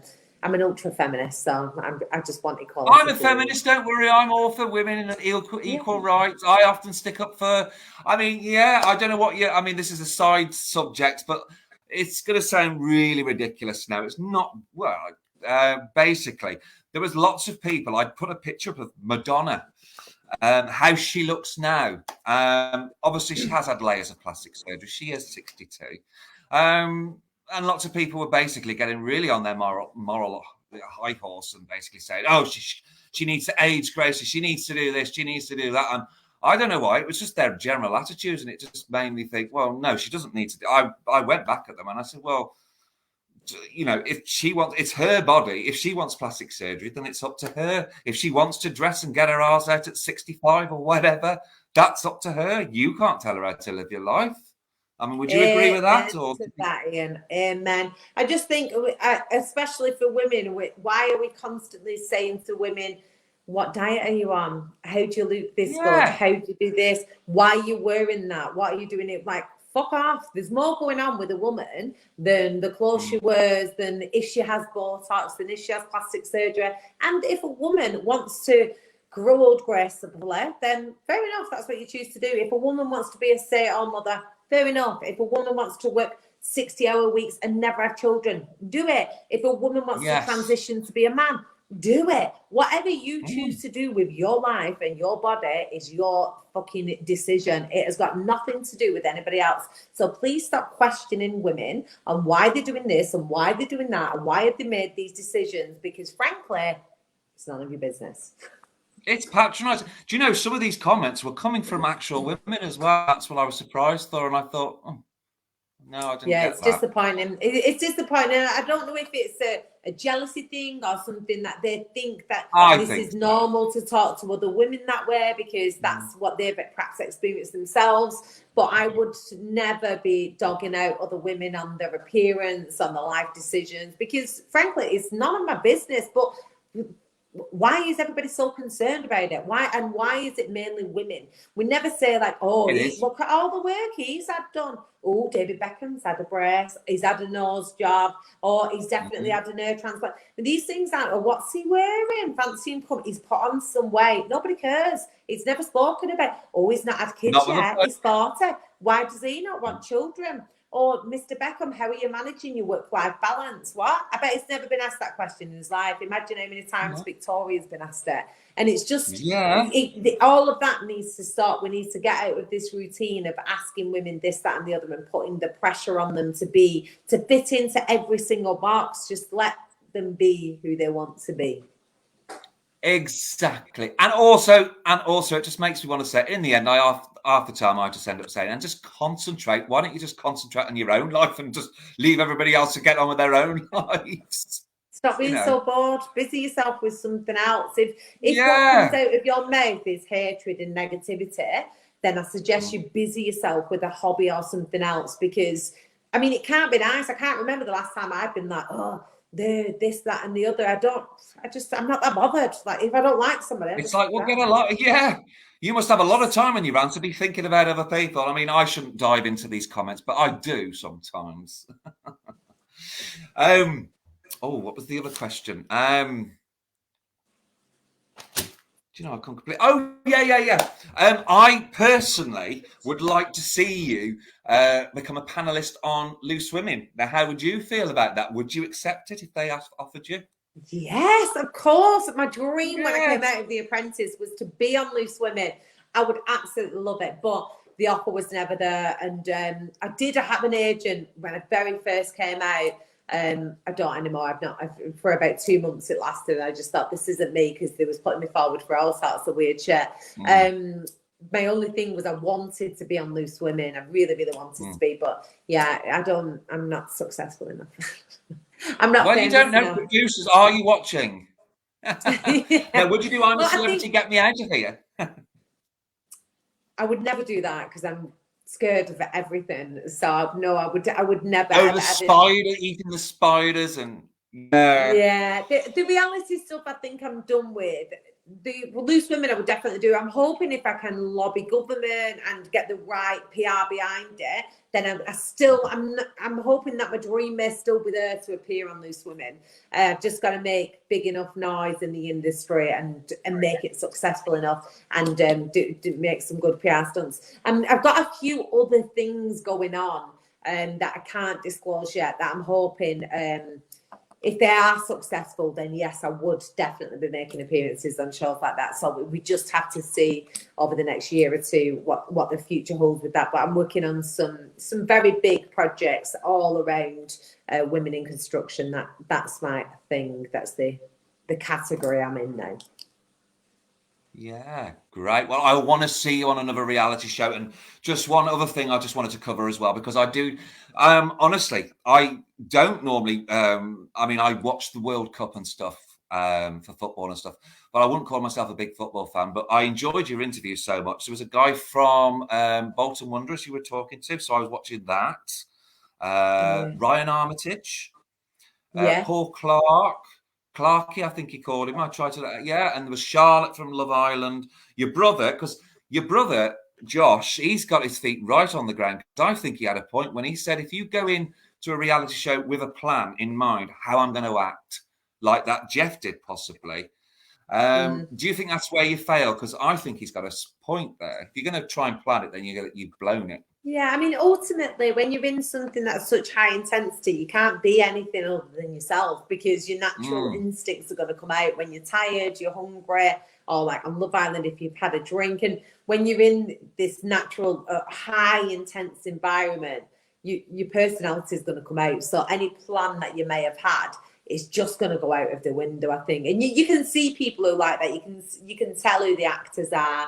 You can tell who's got a plan. You can tell who's keeping themselves guarded. People notice that straight away. And if they are that character, they're not going to gel with people. And ultimately, your experience won't be as good. You're not going to make the friends. You're not going to get the alliances. And it's all going to go a bit tits up for you. So I think if you're just a nice human in general, you'll be successful, whether that's on reality TV or whether that's being a bus driver. If you just be a nice human being, and you will be successful. Yeah, exactly. And those, I imagine that would be your advice to any future candidates for The Apprentice, because you did go back for one. I tried to find it because I missed it. You were on The Apprentice in 2019 as a mentor, weren't you? Didn't you come back? No, to I got give advice to invited the to new go candidate? back. I got invited to go back to feature it on one of the finalists' podcasts. She was filming a podcast episode for part of her pitch. That's what she wanted to go. And she was in construction. She was recruitment, but in the construction industry. She was talking about women in construction. So I had a podcast. Obviously, I'm a woman in construction. So I got invited to go back to do that, which was really nice, because I don't think they've had any other candidates back for that kind of thing. So it was nice that they thought of me. The thing, I still speak to quite a few of the producers. I make myself known to everybody constantly. I don't let people forget me. I keep in touch with Lord Sugar, with Claude, with the executive producers, with the runners, with people at every single level. I'm good at networking. I keep in touch with people, so that should there be opportunities in the future, then I'll be at the forefront of their mind. Yeah, great. Okay. Well, just before because it's 1:15, we've nearly been on for 2 hours. That's how brilliant it's been. Honestly, it feels like 20 minutes. Every interview I ever do, it goes on about this long, and it's like, doesn't it feel like about 20 minutes? It just suddenly crept in on me, because I've been drinking water constantly, so I need the toilet quite shortly. But I've just got to ask you this, Michaela, because I'm very interested. I don't know if you remember, I put it into the inbox to you the other day.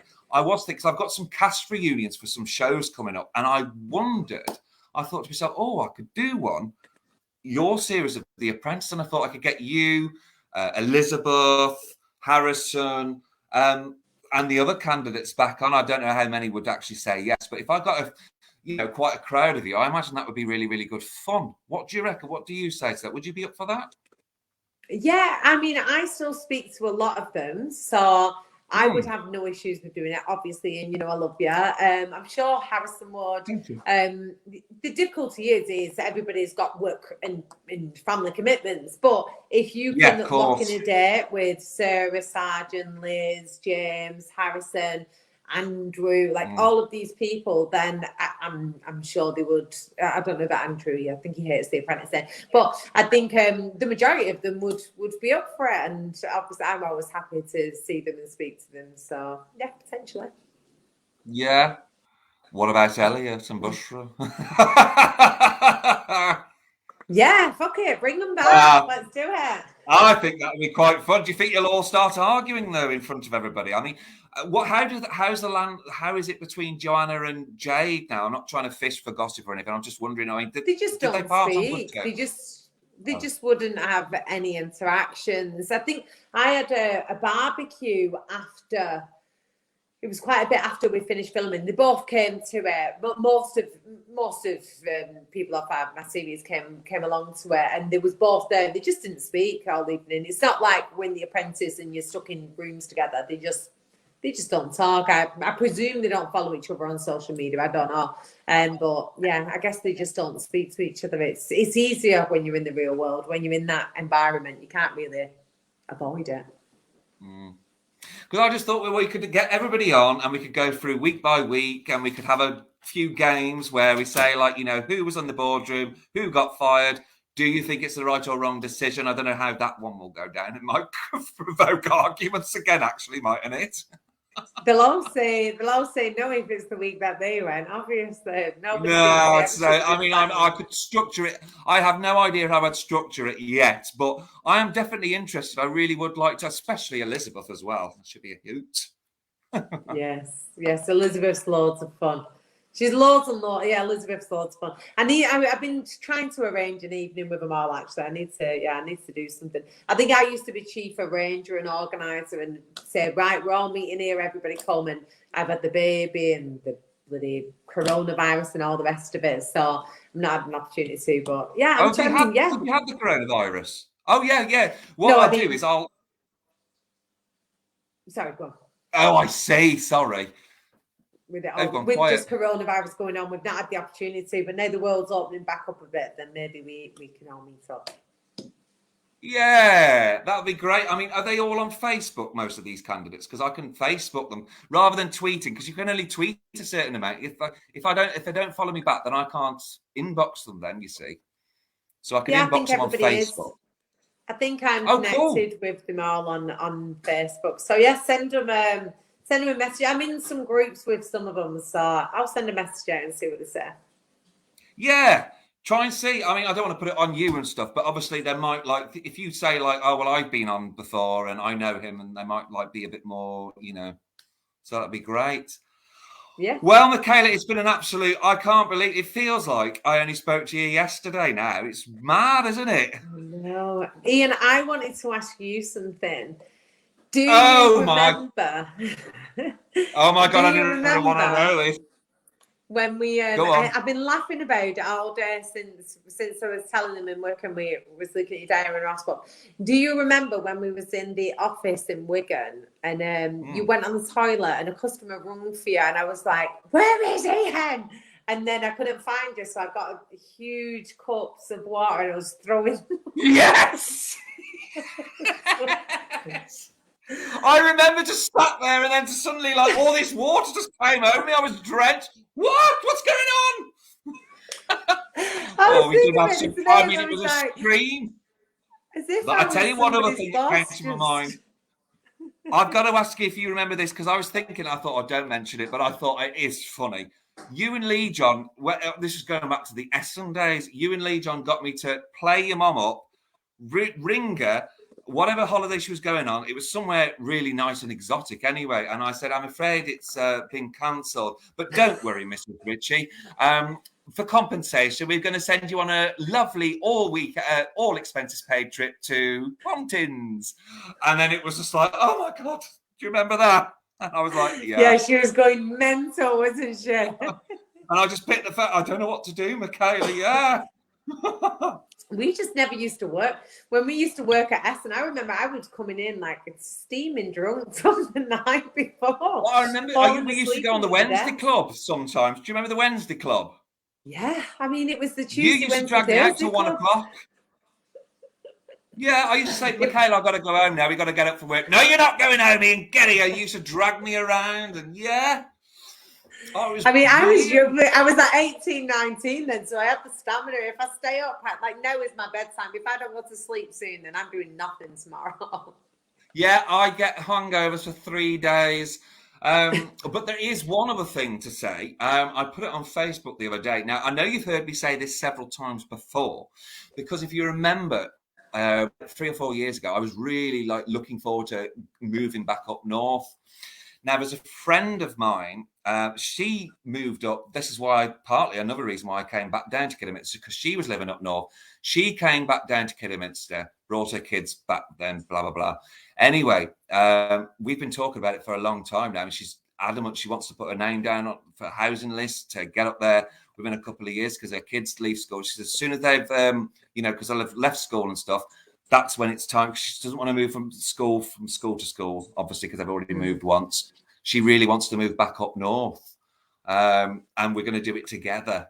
And that'll be in a couple of years' time. And I know a lot can happen in a couple of years' time, but I really miss the north. I miss the cheeriness. It was all upbeat, and I really did. So how do you feel about it? I love the north. I don't think I can never imagine myself moving from here down south. Everybody's too rushed about. So yeah, I mean, come back in. You come back and work with me, and I'll pour more water over you.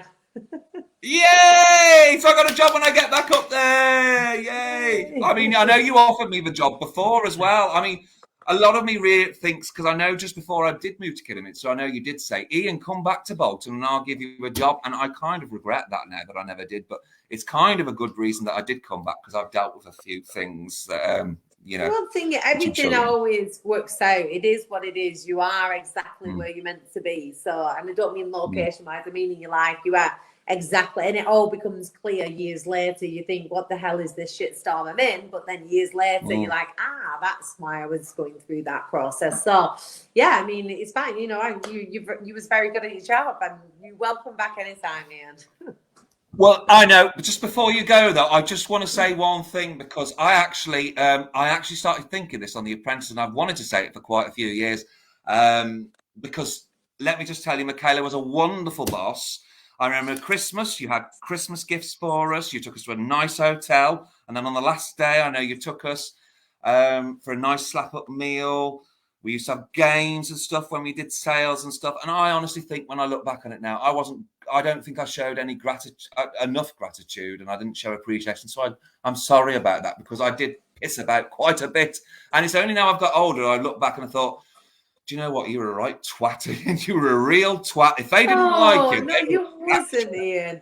Honestly, you shouldn't say that about yourself. And while I appreciate that, you definitely should. You was loads of fun, Ian. You was loads of fun. And as an employee, you don't do things you don't buy your staff gifts or take them out so that everybody's like, oh, thank you. But you do it because you're like, this is us saying thank you to you because you're helping us grow our company and our business. So it isn't about that. And you was fine. You was temperamental at times, but most of the time, like I've said, I love Elizabeth. I like all these extra characters. It really amuses me. I'm still temperamental really now.